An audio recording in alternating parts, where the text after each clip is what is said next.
आज हम इस वीडियो में हिंदी व्याकरण के बारे में जानेंगे। व्याकरण का नाम आते ही हमारे दिमाग में एक प्रश्न आता है। अब यह व्याकरण क्या है?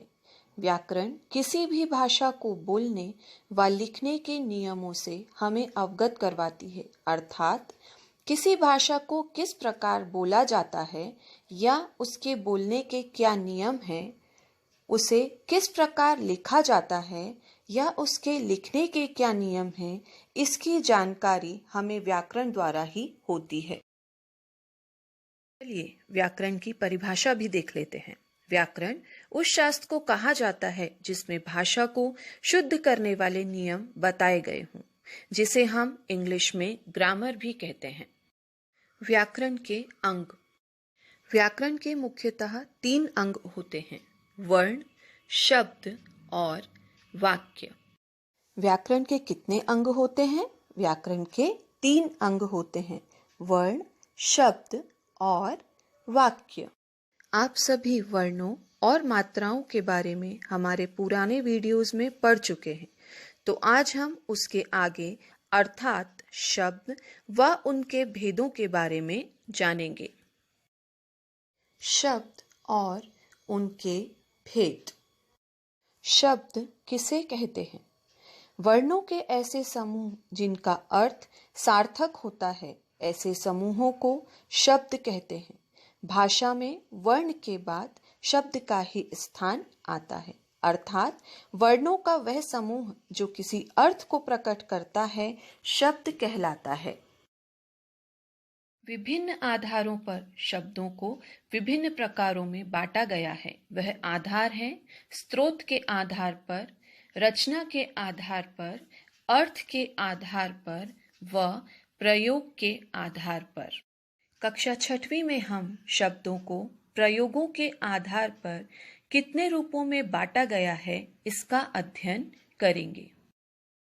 प्रयोग के आधार पर शब्दों के 8 भेद होते हैं। वह हैं संज्ञा, सर्वनाम, विशेषण, क्रिया, क्रिया विशेषण, संबंध बोधक, समुच्चय बोधक और विस्मय आदि बोधक। प्रयोग के आधार पर सबसे पहला रूप संज्ञा है, तो आज हम इसी शब्द रूप संज्ञा के बारे में विस्तार से जानेंगे। संज्ञा की परिभाषा। संज्ञा का शाब्दिक अर्थ होता है नाम, अर्थात किसी व्यक्ति, वस्तु, स्थान तथा भाव के नाम को संज्ञा कहा जाता है।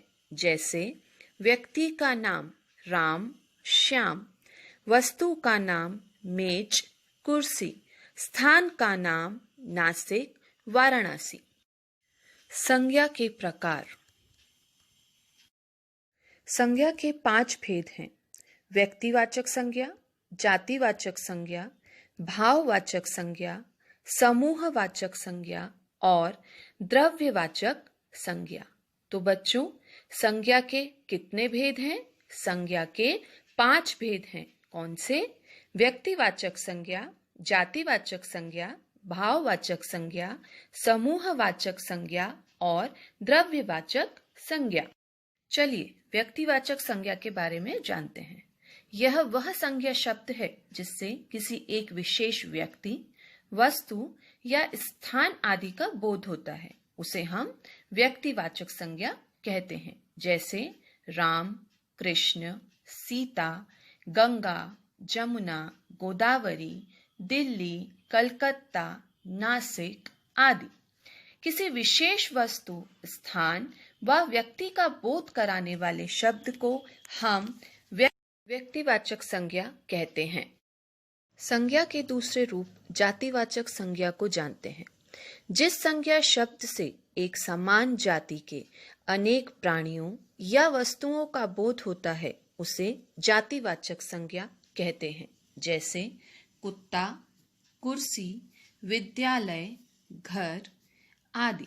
अर्थात जिस शब्द से किसी एक जाति के अनेक प्राणियों व वस्तुओं का पता चलता है, उसे हम जातिवाचक संज्ञा कहते हैं।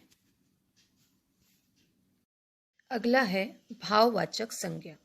जिस संज्ञा शब्द से किसी के गुण, दोष, दशा, स्वभाव, भाव आदि का बोध होता है उसे भाववाचक संज्ञा कहते हैं। जैसे हंसना, रोना, सुख, दुख, बचपन, बुढ़ापा आदि। अर्थात वह शब्द जो हमें किसी के भाव व दशा को बताता है उसे हम भाववाचक संज्ञा कहते हैं। अब आता है समूहवाचक संज्ञा। जैसा कि नाम से ही पता चलता है समूह अर्थात ग्रुप, तो वह शब्द जो किसी समूह या समुदाय का बोध कराता है वह समूहवाचक संज्ञा कहलाता है। जैसे सेना, गुच्छा, झुंड आदि। अब हम चलते हैं द्रव्यवाचक संज्ञा की ओर। जो संज्ञा शब्द किसी द्रव्य, पदार्थ या धातु आदि का बोध कराता है।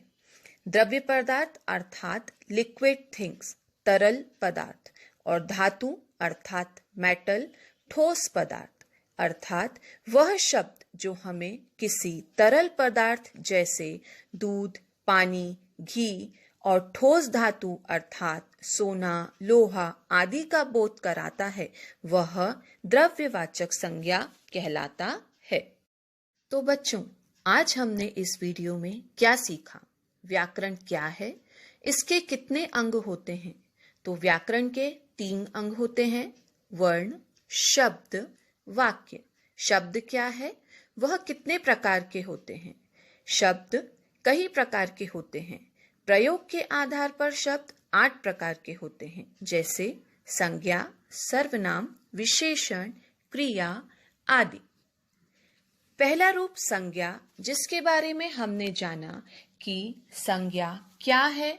यह एक नाम बोधक शब्द है।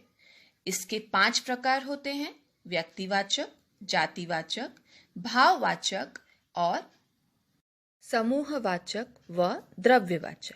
तो बच्चों, यह हमारा व्याकरण का पहला टॉपिक था जिसे हमने आज समझा। उम्मीद है आपको यह पढ़ने में मजा आया होगा। धन्यवाद।